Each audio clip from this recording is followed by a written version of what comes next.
ऐका, भगवान शंकराची एक सगळ्यात सोपी आणि सर्वात श्रेष्ठ असलेली पूजा सांगतो. सांगायची का? 5च मिनिटं लागतात माहिती सांगायची, ऐकायची. ज्याला समजा मंदिरात जाणं होत नाही, ज्याच्या घरी देव्हारा नाही, देव नाहीत घरामध्ये, ज्याला आंघोळीचा नियम माहीत नाही, शेतामध्ये 8-8 दिवस शेतातच राहतो, काम करतो, काबाड कष्ट करतो, त्याला सुद्धा महादेवाची पूजा करता येते. काहीच लागत नाही माय, फक्त ध्यान लावायचं, बसायचं डोळे बंद करून. त्याला मानस पूजा म्हटले. मानस पूजा, मानस पूजा म्हणजे मनानं करायची. आणि कोणत्याही दुसऱ्या पूजेपेक्षा ही सर्वात श्रेष्ठ आहे बरं का. आणि ही फक्त महादेवाचीच करायची असं नाही, कोणत्याही देवाची करता येते. तुम्ही या पूजेनं गणपतीची पूजा करू शकता, कृष्णाची करू शकता, भगवान बाबाची करू शकता, कोणाची बी करू शकता. पण त्याच्यासाठी एकाग्र चित्त करावं लागतं. मानस पूजा म्हणजे मनानं करायची पूजा आहे, मनानं. कधीही करता येते, कुठेही करता येते, कुठेही बसून करता येते. डोळे बंद करून बसायचं आणि डोळ्यासमोर महादेवाचं रूप आणायचं. महादेवाचं रूप, बसा, डोळे बंद करून बसा, शांत बसायचं बरं का. आता कोणी मला डिस्टर्ब करू नका, फक्त 5 मिनिटं फक्त अनुभव घ्या माय, फक्त 5 मिनिटासाठी. ऐका, चला, डोळे बंद करून बसायचं आणि भगवान भोलेनाथाची मूर्ती डोळ्यासमोर आणायची. भगवान भोलेनाथाचा फोटो, भगवान भोलेनाथाची मूर्ती डोळ्यासमोर आणायची. आणि महादेवाला विनंती करायची, महादेवाला, हे दयानिधी शंकरा, मी तुमच्यासाठी रत्नजडित सिंहासन तयार केलंय. डोळे उघडायचे नाही बरं का माय, डोळे उघडायचे नाही. आणि तोंडानं बोलायचं सुद्धा नाही, फक्त मनानच मनानच. काही जणांचे डोळे उघडायलेत बरं का. एक लक्षात घ्या माय, इकडं पा, इकडं पा. ऐका, सगळेजण उघडा, काही अडचण नाही. आता उघडा, सांगतो तुम्हाला. महादेव डोळ्यासमोर आला पाहिजे. आला का सगळ्याच्या? आला का महादेव डोळ्यासमोर? आला का सगळ्याला? दिसला का महादेवाचा फोटो, महादेवाची मूर्ती? नाही दिसली माय, घरातलं दुधाचं बघून आण बरं डोळ्यासमोर. दिसलं का? पुरुष मंडळी, बंद झालेली जुनी 2000ची नोट डोळ्यासमोर आणा बरं. ती गुलाबी गुलाबी अशी पत्ती, आली की नाही डोळ्यासमोर? नोट, नोट म्हणलं की कशी आली? महादेव कसा येईना? महिला मंडळी, दुधाचं बघून कसं दिसलं?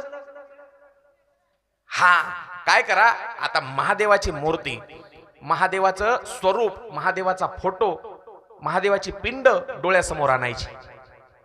आणि असं म्हणायचं महादेवाला, फक्त मनानं म्हणायचं, देवा ये, मी तुझ्यासाठी आसन टाकले, रत्नजळीच सिंहासन, रत्नाचं सिंहासन बनवलंय, आणि ये आणि त्याच्यावर बस. मनावर माझ्या सोबत. चला ऐका, भगवान भोलेनाथ, मी तुमच्यासाठी अतिशय सुंदर सिंहासन बसायला तयार केलंय. आणि तुमच्या स्नानासाठी, तुमच्या आंघोळीसाठी मी हिमालयामधून गंगेचं पाणी आणलंय. अनेक प्रकारची रत्नजडित वस्त्र मी तुमच्यासाठी तयार केलीत. कस्तुरी मिश्रित चंदन आणलंय. जाई, जुई, चाफा, धोतरा, ही तुम्हाला आवडणारी सगळी फुलं मी तुमच्यासाठी आणलीत. सुगंधी धूप आणि दीप मी तुमच्या समोर लावलाय. भक्तिमय अंतःकरणानं सोन्याच्या ताटामध्ये तुमच्यासाठी नैवेद्य आणलाय. साजूक तूप आहे.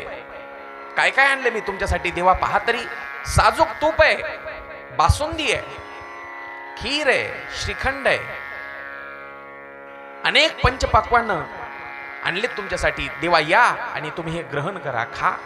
विविध प्रकारच्या चटण्या, दूध, दही, केळी, अनेक प्रकारच्या भाज्या आहेत.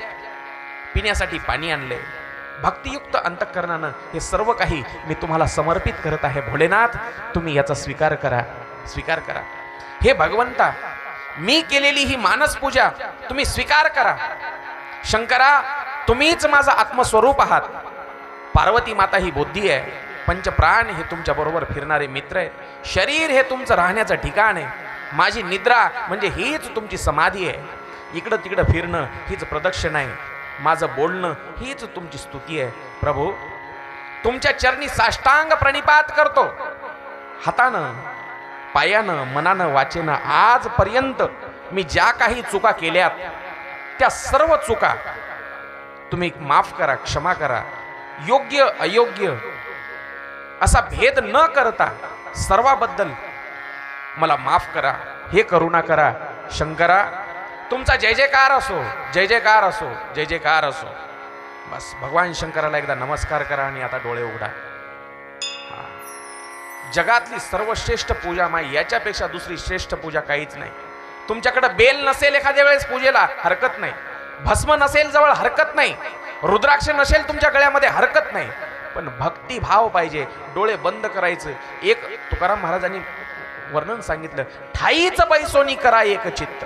कुठंच जायची गरज नाही माय. जाग्यावर तुम्हाला जाग्यावर भगवान भोलेनाथ भेटायला येतील. यालाच मानस पूजा म्हटलंय. मानस पूजा अशी पूजा दररोज सकाळ संध्याकाळ 2 वेळेला करायची. 2 वेळेला. ही मानस पूजा जगातली सर्वश्रेष्ठ पूजा आहे. हा सर्वश्रेष्ठ पूजा पय सोपं. हा आणि महादेवाची पूजा तो तर भोळा शंकर आहे. त्याला मी म्हटलं ना, तुमच्याकडे बेल नसेल एखाद्या वेळेस हरकत नाही. बायका बेलायचा लयच हट्ट असते बेलासाठी. पुडा पाहिजे म्हणा, पुडा 108 बेल. आमच्याकडे लय नाद 108चा. तुमच्याकडे आहे का ते शिवरात्रीला पुडा? 108 असल्याशिवाय जमतच नाही म्हणून. त्याच्यात एकही सुद्धा असं किडकं पान जमत नाही म्हणून. कोणी सांगितलं तुम्हाला? एक शिवपुराणामध्ये शिवलीला अमृत नावाचा ग्रंथ आहे. शिवलीला अमृत ज्यांनी वाचलाय त्यांना माहित आहे. एक लक्षात घ्या, माहिती शिवलीला अमृत कोण वाचला असेल, मला वाटते 13व्या अध्यायामध्ये काहीतरी एक कथा येते बाबा, तुम्हाला माहित असेल. एक व्याध त्याला काय म्हणतात, पारधी शिकार करणारा, जनावर मारायचं आणि कापून खायचं त्याचा धंदा. पण शिवरात्रीच्या दिवशी एका झाडावर चढला. त्याला माहित सुद्धा नाही हे झाड बेलाचं होतं आणि खाली शिवलिंग होतं, महादेवाची पिंड होती. अंधार पडलेला शिवरात्रीच्या दिवशी, त्याला दिसणं समोरचं काही, म्हणून त्याने एक पान तोडलं बेलाचं. शिकार दिसावी याच्यासाठी. त्याच्या हेतू मनामध्ये हा सुद्धा नाही की महादेवाला बेल अर्पण करतोय. नाही, त्याला फक्त शिकार पाहायची होती समोरची, म्हणून त्यानं एक पान तोडलं आणि खाली महादेवावर खाली पडायला लागलं. ती त्याला माहित नाही खाली महादेव आहे का कोण आहे. हा मला एक सांगा बाय, त्या शिकाऱ्यानं आंघोळ तरी केलेली असते का हो? पारधी जात ती जनावर मारून खाणारी, आणि त्यानं मोजून बेल टाकला होता का? देवासाठी मोजमाप नाही, आपल्यासाठी मोजमाप आहे. देवासाठी मोजमाप नाही. मोजायचं नाही, काही गरज नाही. मोजायची काळजी त्यानं करावं. आपलं कर्ज त्याच्यावर व्हायलंय, नाम जप किती व्हायलाय. हा मोजत बसायचं नाही. आलं का लक्षात? काय काळजी करायचं नाही. 2-4 पानं कमी असो की 2-4 जास्त असो, भक्तियुक्त अंतःकरणानं बेल वाहणं किंवा फुल वाहणं हे महत्वाचं आहे. तुम्ही किती श्रद्धेनं वाहताय, महत्व याला आहे. तुम्ही 1 तांब्या भरच वाहताय का 2 तांबे महादेवावर पाणी वाहताय, त्याला अर्थ नाही. किती श्रद्धेनं वाहताय हे महत्वाचं आहे. आलं का लक्षात? चला, व्यास महाराज पुढं शिव महापुराणामध्ये उपसंहार करताना व्यास महाराज म्हणतात, शिव महापुराण हे एक अनमोल रत्न आहे. अनमोल रत्न. पण कोणासाठी? ज्यांना अभ्यास करायचा आहे, भगवान भोलेनाथाची भक्ती करायची, त्यांच्यासाठी.